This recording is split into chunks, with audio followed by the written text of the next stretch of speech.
Chegou a hora de ouvirmos a palavra de Deus. Momento da palavra. Momento da palavra. Graça e paz, tudo bem? Mais um culto online e eu quero conversar com você um pouquinho nessa noite. Lá em Isaías, no capítulo 37, nos versículos 14 a 20, e também em Mateus, no capítulo 7, nos versículos 7 e 8. E diz assim a palavra de Deus: Recebendo, pois, Ezequias as cartas das mãos dos mensageiros, e lendo-as, subiu à casa do Senhor, e Ezequias as estendeu perante o Senhor. E orou, preste atenção nisso, e orou Ezequias ao Senhor, dizendo: O Senhor dos exércitos, Deus de Israel, que habita entre os querubins, Tu mesmo, só Tu és Deus de todos os reinos da terra. Tu fizeste os céus e a terra. Inclina ao Senhor o teu ouvido e ouve. Abre, Senhor, os teus olhos e vê. E ouve todas as palavras de Senaqueribe, as quais ele enviou para afrontar o Deus vivo. Verdade é, Senhor, que os reis da Síria assolaram todas as nações da terra. Todas as nações e suas terras, e lançaram no fogo os seus deuses, porque deuses não eram, senão obra de mãos de homens, madeira, pedra, e por isso destruíram tudo. Versículo 20. Agora, pois, ó Senhor, nosso Deus, livra-nos de sua mão, assim saberão todos os reinos da terra, que só Tu és o Senhor. Segundo Reis, capítulo 19, 14, Isaías capítulo 37, 14 a 20, que faz aí uma referência a 2 Reis 19, 14 a 19. Textos que se complementam para a nossa compreensão e traz por título na minha Bíblia: Eis a oração do rei Ezequias. E hoje eu quero falar com você exatamente sobre isso, orações respondidas. Você já orou e teve a resposta de Deus? Essa semana, eu estava conversando com a igreja e estávamos falando exatamente sobre uma prima minha que está aí nesse período de pandemia. Ela já há quase um mês entubada e nós estivemos em oração e pedimos a Deus por ela. Os médicos já haviam desenganado e ela está tendo uma melhora, E é bacana ver o reconhecimento de que Deus ele responde às nossas orações. Em Mateus, no capítulo 7, nos versos 7 a 8, diz: Pedi e dar-se-vos-á, pois todo aquele que pede, recebe. Porém, meus irmãos, quando eu trago esse tema para vocês, orações respondidas, é porque parece que, às vezes, as nossas orações não são respondidas, não é verdade? Talvez você já tenha passado por algo assim, talvez você ainda esteja passando por algo assim. E por que será? Por que será que às vezes parece que Deus ele não está respondendo às nossas orações? Para a gente poder contextualizar e entender um pouco sobre o nosso texto de hoje, esse texto fala sobre a história do rei Ezequias, e o rei Ezequias estava com um grande problema. O rei Senaqueribe, o rei da Assíria, ele estava afrontando Israel, ameaçando Israel. Na realidade, a Assíria já havia afrontado e vencido outras nações, e agora era a vez de Israel. E aonde a Assíria e o seu rei chegava, eles destruíam a religião, eles devastavam tudo, eles oprimiam o povo para demonstrar que eles estavam acima de tudo e de todos, até mesmo dos seus deuses. E agora é a vez de Israel. E Ezequias, ele na sua oração, ele diz a Deus: olha, eles devastaram muitos povos e seus deuses, pois aqueles deuses não eram deuses de verdade, eram ídolos. Mas que o Senhor se revele como o único Deus e Deus verdadeiro e nos leve a vencermos a Síria e a esse rei tão perverso, que é o rei Senaqueribe. E ele termina a sua oração dizendo: agora, pois, ó Senhor nosso Deus, versículo 20, livrai-nos da sua mão, ou seja, da mão de Senaqueribe, e assim saberão todos os reinos da terra que só tu és o Senhor. Amém? Diante de uma grande aflição, diante de um grande problema, diante de uma grande ameaça, Ezequias ele faz uma oração que nos ensina.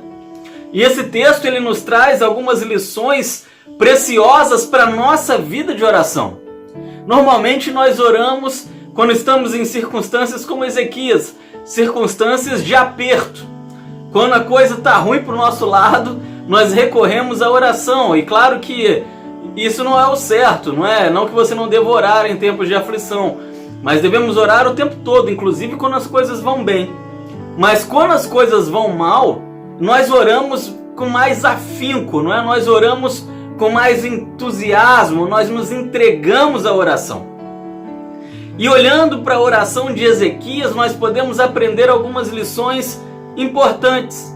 A primeira lição que Ezequias me ensina por meio da sua oração é que, diante do problema, diante da ameaça de Senaqueribe e da Assíria, a primeira coisa que Ezequias fez, imediatamente Ezequias buscou a Deus. Assim que recebeu a carta de ameaça do rei inimigo, Ezequias ele foi até a presença de Deus orar. E eu acho interessante essa história, O inimigo ameaçar o povo por meio de cartas, Era anunciando a sua chegada. Olha, nós estamos chegando por aí. Cuidado, Nós vamos vencer vocês. E é isso que Senaqueribe faz. Mas às vezes as nossas ameaças, elas também sinalizam para nós que estão chegando. E aí nós vamos nos consumindo de ansiedade. É assim que funciona. Você observa ao longe que uma ameaça está se aproximando, que algumas cartas estão chegando para você, de que há algumas ameaças que podem chegar daqui a pouco. E aí você e eu começamos a ficar aflitos, com medo, ansiosos. E diante das ameaças de enfermidade, de brigas, de desempregos e tantas outras, a maioria dos crentes, a maioria daqueles que se dizem servos de Deus, recorrem às suas próprias forças. Ou então, nem recorrem às suas próprias forças, mas saem por aí chorando, pedindo ajuda, clamando por socorro a qualquer um. Mas saiba que a oração, ela é o nosso principal recurso. Muitas vezes para nós tem sido o nosso último recurso. Eu já falei isso algumas vezes aqui na nossa igreja. A gente que tem pessoas que diante dos seus problemas, elas dizem assim, a única coisa que eu posso fazer agora é orar. Ou seja, porque já tentaram muitas outras coisas, mas agora a única coisa que eu posso fazer é orar. Como se a oração fosse o único recurso, mas não. A oração ela deve ser o primeiro recurso. A oração ela deve ser o nosso primeiro e mais importante recurso. Ezequias ele não perde tempo. Em primeiro lugar, às vistas de uma ameaça, antes de fazer qualquer outra coisa, Ezequias se coloca em oração. Enquanto Jesus ele estava pregado na cruz, ele não procurou se defender daqueles que o afrontavam e zombavam dele, mas muito pelo contrário, o que ele fez, em primeiro lugar, Jesus orou, pediu a Deus para que os perdoasse, pediu a Deus para que cumprisse a sua missão na sua vida e ministério terreno. Então, meus irmãos, Ezequias ele me ensina que diante das adversidades, primeiramente devemos orar. A primeira coisa que devemos fazer é orar. A primeira coisa que devemos fazer é buscar a Deus.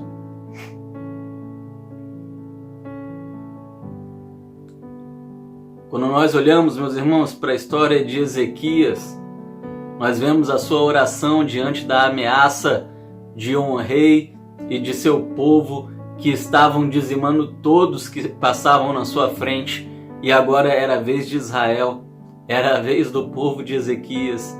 era a vez da sua nação. Ezequias era o responsável por defender o seu povo. E a segunda lição que Ezequias nos dá é que antes de pedir, Ezequias ele faz a sua oração. Ele coloca diante de Deus o seu problema. Mas antes de pedir alguma coisa a Deus, Ezequias adora o Senhor. Ezequias adorou e engrandeceu a Deus, chamando-o de quê? Senhor, Deus dos exércitos. Porque Ezequias sabia que Deus lutaria pelo seu povo. Eu acho muito interessante, meus irmãos, essa referência que Ezequias ele faz a Deus.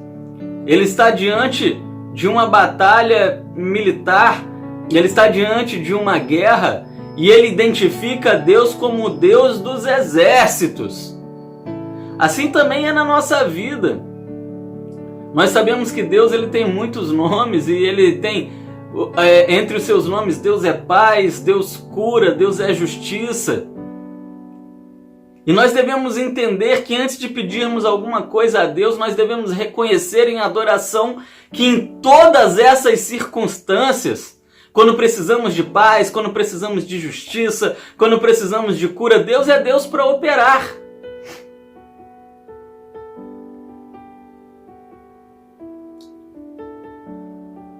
A maioria dos cristãos, diante de uma prova difícil, luta contra Deus. Nós expressamos frases desesperadas como: por que, meu Deus, por que o Senhor me deixou isso acontecer? E muitas vezes está faltando a adoração. Nós queremos pedir, receber, mas nós não somos adoradores. Nós pensamos que Deus é um caixa eletrônico, onde nós passamos o cartão e o cartão é a oração e vamos fazendo os nossos saques. Mas a coisa não é assim. É por meio da adoração que os milagres eles sobrevêm sobre a nossa vida. Há uma grande diferença entre se dizer cristão e se dizer um adorador. Parece que os adoradores de verdade estão em extinção. Tanto que a palavra de Deus nos diz que o Senhor ele procura adoradores que o adorem em espírito e em verdade. E eu pergunto a você nessa noite, o que te motiva a seguir o Senhor? É a adoração? Você sente vontade? Você deseja adorar a Deus?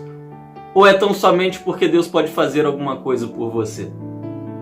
Quando nós adoramos ao Senhor desinteressadamente, as coisas acontecem na nossa vida. Busque primeiro a Deus, o seu reino, a sua justiça, e aí todas as outras coisas vos serão acrescentadas. Nada falta a um adorador verdadeiro.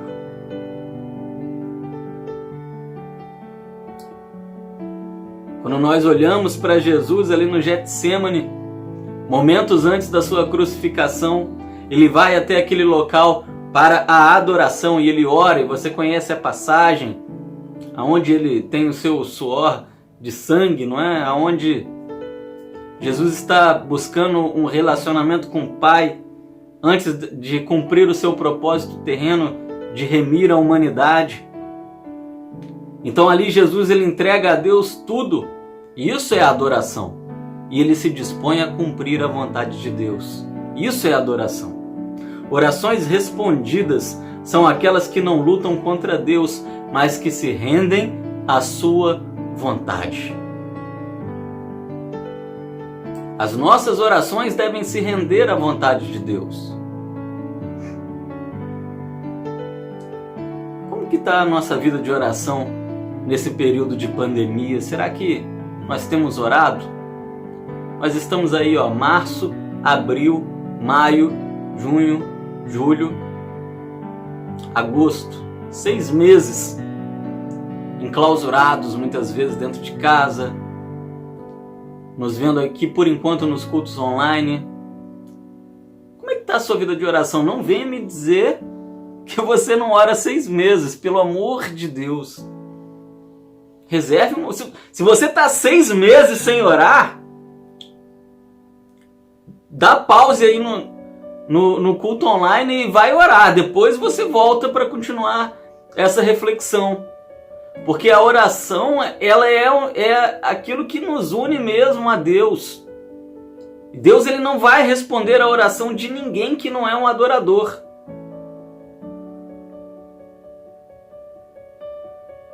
Salvo aqueles que não conhecem a Deus, estão tendo seu primeiro contato com o Senhor.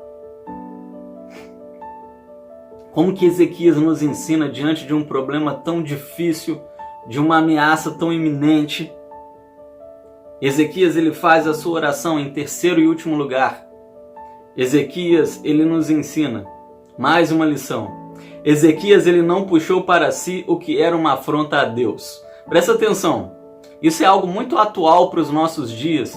Às vezes a gente que é muito midiático, né? Eu estou muito nas redes sociais, eu vejo muitos crentes brigando por motivos idiotas nas redes sociais, comprando briga com pessoas com as quais deveria dar testemunho para ganhá-las, mas as perdem por causa de brigas inúteis. Mas o rei da Assíria, ele ameaçou Israel e ele afrontou o Deus de Israel. Porque, como eu disse agora há pouco, Senaqueribe, ele chegava e afrontava uma nação e destruía seus deuses. Ia para outra nação, dominava essa nação e destruía seus deuses. Era uma forma desse rei demonstrar que ele estava acima de todos os deuses, de todos os povos da terra. E agora é a vez de Israel. Então ele ameaça Israel, ele envia uma carta intimidando o rei Ezequias e a nação de Israel. E ele ofende o Deus de Israel. E ele está dizendo, daqui a pouco eu vou chegar aí, eu vou conquistar vocês e eu vou humilhar o Deus de Israel.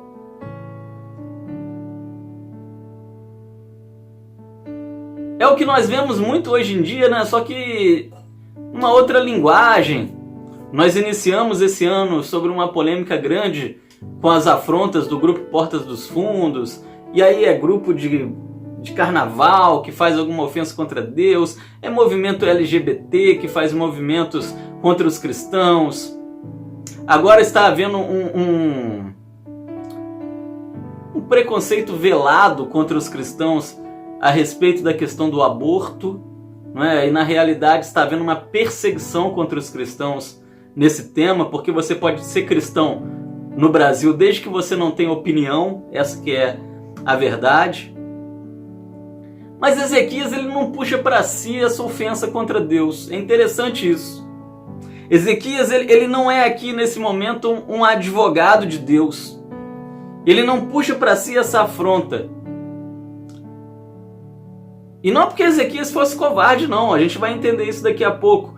Muitas vezes nós queremos brigar com quem dirige palavras de ofensas contra a nossa fé, pessoas que nos provocam, que tentam nos intimidar, sejam pessoalmente, seja por terceiros, principalmente agora nesses dias onde na internet todo mundo é brabo, né? Pessoal na internet, pessoal, fazendo um parênteses aqui, né? Tem tanto brabo na internet que me lembra aquele cachorrinho pincher, já viu? Aqueles cachorrinho pequenininho que é criado no ódio, né? O bichinho até treme de raiva. Brabo de internet é isso, né? São brabo, late, treme, mas não põe medo em ninguém. Mas hoje em dia é assim, as pessoas afrontam a nossa fé com muita braveza. Está havendo essa perseguição contra os cristãos. Agora, no Dia dos Pais, houve uma perseguição clara contra os cristãos. E essa galera é hipócrita. É sem vergonha. Sem vergonha. Porque eles usam algumas questões, como a questão da Tami, por exemplo, para perseguir os cristãos. E depois se fazem de coitados e se colocam na posição de perseguidos. É gente que não tem vergonha na cara. Essa que é a verdade. Gente sem escrúpulo.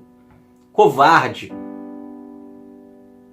Nós estamos vivendo tempos de perseguição, como Ezequias também estava vivendo. Mas olha, você não vê Ezequias esbravejando com Senaqueribe, não.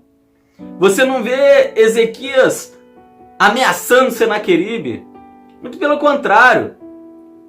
Quando nós olhamos aqui, nós vemos que Senaqueribe, ele entende uma coisa importante. E aí eu peço para você prestar atenção em mim. Olha, presta atenção nisso. É o mais importante dessa mensagem. Senaqueribe, ele não luta. O rei Ezequias, ele não luta contra Senaqueribe para tentar combater as afrontas contra Deus, porque o rei Ezequias, ele entende que é Deus quem luta pelo seu povo. O povo é protegido de Deus. É impossível o ser humano proteger Deus, gente. Pelo amor, né? Pelo amor de Deus. Como alguém vai proteger o ser mais poderoso do universo? Meio contraditório. Senaqueribe tão somente ele descansa em Deus e ele diz... Ezequias tão somente ele descansa em Deus e diz: Senhor, olha, Senaqueribe está sendo uma afronta, ele está afrontando o nome do Senhor. Vou até lá para o texto, versículo 20. Agora, pois, Senhor, nosso Deus, livra-nos da sua mão. De quem? De Senaqueribe, que está falando um monte de bobagem contra Deus e seu povo. E assim saberão todos os reinos da terra que só tu és o Senhor. Nós estamos vivendo aí tempos difíceis, não é? Tem pandemia, doença, tanta coisa. Mas olha, cá para nós, devagarzinho, você sabe que isso é verdade. Devagarzinho as pessoas estão entendendo que isso é a ira de Deus derramada sobre os povos. E você precisou fazer alguma coisa para Deus permitir uma pandemia, para Deus fazer tantas outras coisas aí? O povo está com medo. Tem muitos incrédulos e perseguidores de Deus que estão com medo nesse tempo. Porque essa galera é covarde. Nós não precisamos nos defender também. O que eu aprendo com Ezequias é que nós também não precisamos exercer a nossa autodefesa. Você não vê Ezequias se defendendo contra Senaqueribe. Agora acertei. Estou confundindo Ezequias com Senaqueribe. Mas você não vê Ezequias se defendendo contra Senaqueribe, porque Ezequias confiava de que Deus o defenderia contra o inimigo, que era Senaqueribe.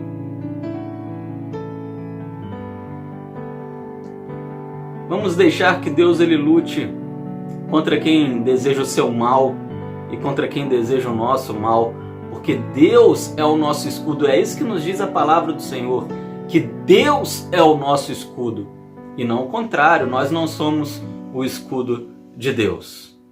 Não foram os soldados que prenderam Jesus naquela cruz. Quando nós vemos Jesus na cruz, tem muita gente que acha que Jesus era alguém fraco, ele foi crucificado. Um pensamento idiota. Não foram os soldados romanos que colocaram Jesus naquela cruz. Eles até estavam ali, mas Jesus se entregou àquela cruz. E ele não levou em conta as afrontas que vinham contra ele. Pelo contrário, ele morre por aqueles que estavam o afrontando. Não adianta nós ficarmos puxando para nós as lutas de Deus, porque é Deus quem luta por nós. E o resultado nós já sabemos, meus irmãos. Deus ele abençoa Israel e Deus os consola. Se você continuar lendo o texto, versículo 21, a minha Bíblia ela traz por título: Deus os consola em forma de poesia. E isso é sensacional. No meio de uma guerra, a palavra de Deus é poética e Deus ele diz para Ezequias e Israel: eu sou o seu Deus, eu sou a sua proteção. Vocês não devem temer o homem. A palavra de Deus ela nos diz exatamente isso. Não tema o homem, porque o homem pode tirar a vida. Tema a Deus, pois Deus ele pode tirar a vida e ainda por cima lançar a sua alma no inferno. Isso é Deus. Isso é Deus. Deus é todo poderoso. E esse Deus, o Senhor dos exércitos, como disse o rei Ezequias, ele cuida de mim e de você. O Deus que venceu Senaqueribe é o Deus que vai vencer todas as outras adversidades que se levantam contra nós. Concluindo, meus irmãos, a oração de Ezequias, ela foi respondida por Deus. E a sua oração nos traz lições importantíssimas, pois ele imediatamente buscou a Deus após saber que uma grande guerra contra ele estava para estourar. Ele não questionou a Deus do porquê ele e o seu povo serem salvos desse inimigo, mas ele adorou ao Senhor por tudo que Deus era em sua vida, e ele não puxou para si o que era uma afronta a Deus, mas ele descansou no Senhor, sabendo que o Senhor dos Exércitos é quem pelejaria por ele. E eu pergunto para você, como está a sua vida de oração? Será que você tem enfrentado muitos adversários? Será que nesse tempo os adversários estão se levantando contra você? Saiba que se a sua circunstância nesse momento for essa, se você está apavorado, se você está intimidado, se você está hesitante, o Senhor dos Exércitos pelejará por você. Busque-o tão somente em oração e adoração, porque não somos nós que lutamos por Deus, porque nós não somos nada, mas é Deus quem luta por nós. E quando Deus ele luta por nós, ele nos torna de pó, de nada, em invencíveis. E agora aquele rei tão terrível, Senaqueribe, que se pensava acima dos deuses, ele tem um encontro com Ezequias e o seu Deus. E aí ele descobre quem é quem. E aí ele descobre quem é que manda. E aí ele descobre quem é que está no controle. E a coisa não fica boa para ele. Eu quero dizer para você, olha, a coisa não vai ficar boa para as circunstâncias que estão te afrontando, que estão te ameaçando. Porque Deus, o Deus dos Exércitos, está com você. Amém? Vamos orar, vamos falar com o Senhor. Daqui a pouquinho, ouça esse louvor. Daqui a pouquinho nós voltamos para as orações e para as considerações finais. Eu tenho alguns avisos para dar. Deus nos abençoe. Vamos meditar nesse louvor.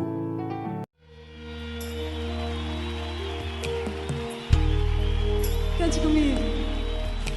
Eu creio no poder dos joelhos que se dobram. Eu creio no poder da oração. Que coisa linda, diz eu creio.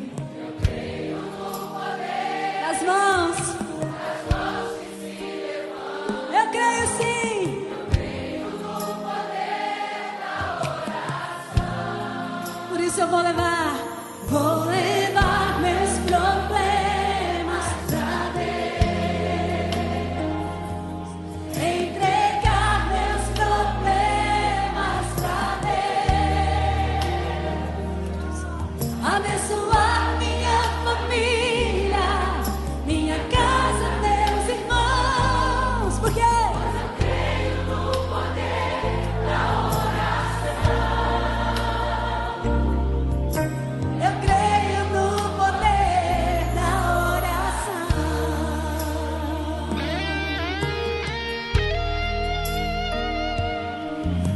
Eu creio no poder da brasa viva no altar, incenso misturado à oração. Quando o anjo oferecer a trombeta vai tocar e Deus vai mover os céus. Nos vai mover. Vou levar meus problemas pra Deus, entregar meus problemas pra Deus. Eu vou abençoar minha família.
Amém. Vamos orar? Vamos falar com Deus? Senhor, muito obrigado, Pai.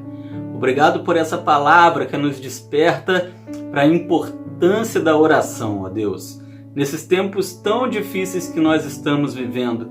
E quando nós olhamos para uma história como a história do rei Ezequias, ó Pai, ainda que ameaçado por um grande exército e por um grande algoz, um grande perigo como o rei Senaqueribe, esse homem, ó Pai, ele confiou no Senhor, ele orou e ele entendeu, ó Pai, que a proteção vem do Senhor. Nesse tempo que nós estamos vivendo, nós queremos nos sentir, ó Pai, e testemunhar de que estamos sendo guardados e protegidos pelo Senhor. Atende as orações daqueles que estão aflitos, ó Deus. Atende as orações daqueles que estão vivendo ameaças e perigos e circunstâncias adversas. E, ó Deus, assim como o Senhor operou no passado, que o Senhor esteja respondendo às nossas orações, porque a sua palavra nos diz: pedi e dar-se-vos-á. Ezequias orou e foi respondido pelo Senhor. O Senhor respondeu em uma forma poética. O Senhor mostrou para ele que o Senhor é o Deus dos exércitos. E o Senhor é o mesmo ontem, hoje e será eternamente. E nós sabemos e reconhecemos que o Senhor tem guardado cada um de nós e nós não temos o que temer. Louvado seja o nome do Senhor. Ao Senhor a honra, a glória e o louvor. Obrigado por essa palavra que faz raiz em nossos corações, em nome de Jesus. Amém e amém, Pai. Amém, meus irmãos. Que Deus nos abençoe tremendamente por meio dessa palavra, que essa palavra ela crie raízes no seu coração. Tem alguns avisos para dar.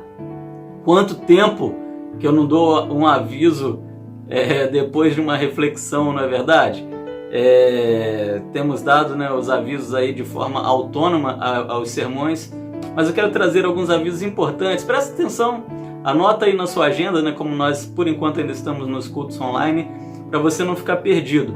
Sábado agora, atenção mulherada, mulheres, atenção, sábado agora, dia 22, às 19h30, nós teremos um culto online da Rede de Mulheres, né? Estará ministrando a nós, se eu não me engano, não é? Eu não sei se eu posso falar quem estará ministrando. E agora? Não conversei com as líderes, não vou falar para você quem vai ministrar não.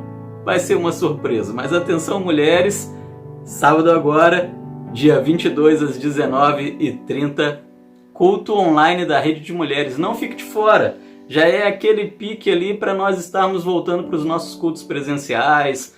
O culto online ali há uma interação, né, entre nós. E uma vez que o nosso sistema de culto online é um pouco diferente, né? Os cultos ficam postados no canal. Mas nesse sistema aqui há interação, isso é bacana para nós já irmos nos preparando para voltarmos aí para o nosso convívio com a graça do Senhor. Eu não vou falar quem vai pregar não, depois qualquer coisa, se eu tiver essa permissão, eu falo para vocês aí por meio de alguma divulgação, tá legal? Senão depois a irmã Leozete vai me bater aí, né? Mas vai ser bacana, não perca, sábado agora, 19h30, dia 22, culto online da Rede das Mulheres. Atenção pessoal, dia 6/9, né, 6 de setembro, feijoada missionária, às 11h30, né? As feijoadas serão entregues na nossa igreja. Nós vamos nos organizar com todos os meios aí de asepsia, né? De higiene, segundo a OMS e aquilo que a nossa prefeitura tem exigido. E participe, né? Se você deseja a sua feijoada completa, tem também sobremesa que eu vi lá. Não fica de fora não, a minha já está reservada. Dia 6/9, feijoada missionária. Não é porque nós estamos em pandemia, né, em quarentena, que os missionários vão viver de fotossíntese, né? Eles também precisam do nosso apoio, da nossa campanha missionária nesse tempo.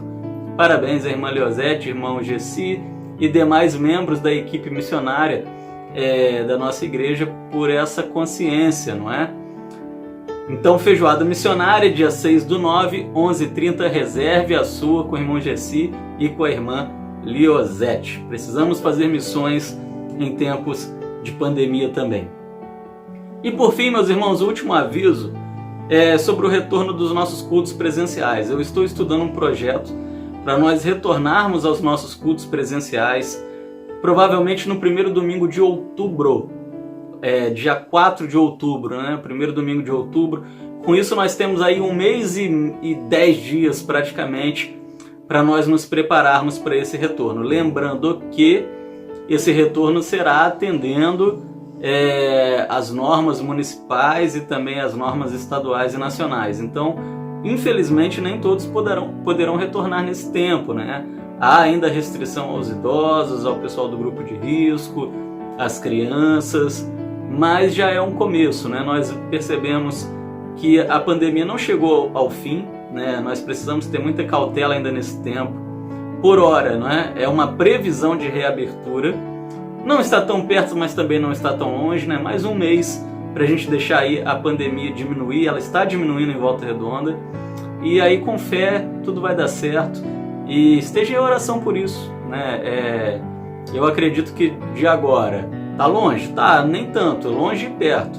De agora até fevereiro e março, a pandemia ela vai mesmo se extinguindo, né? E vamos voltar à normalidade. Na verdade, a normalidade, segundo os especialistas, vão demorar 18 meses. Então nós vamos ter que nos adaptar, não é? Mas agora, até fevereiro, chegando a vacina, as vacinas já estão aí sendo produzidas aqui no Brasil, as coisas vão voltando à sua normalidade. Mas nesse tempo, nós estamos nos programando para retornarmos dia 4 de outubro. Lembrando que para aqueles que não poderão retornar agora, continuaremos com os cultos online. Tá bom, meus irmãos? Esses são os nossos avisos de hoje. Culto de mulheres, feijoada missionária e retorno em outubro. Vamos nos vendo por aqui então no Momento da Palavra, no Momento Teológico, nas EBDs com o pastor Yuri, nos nossos cultos, às quartas e aos domingos pela manhã. Tenha um restante de semana muito abençoado, nós vamos nos vendo por aqui. Beijo no coração, até lá! Que o Senhor te abençoe e te guarde. Que o Senhor faça resplandecer seu rosto sobre ti e tenha misericórdia de ti, de ti. Que o Senhor sobre ti levante o seu rosto e te dê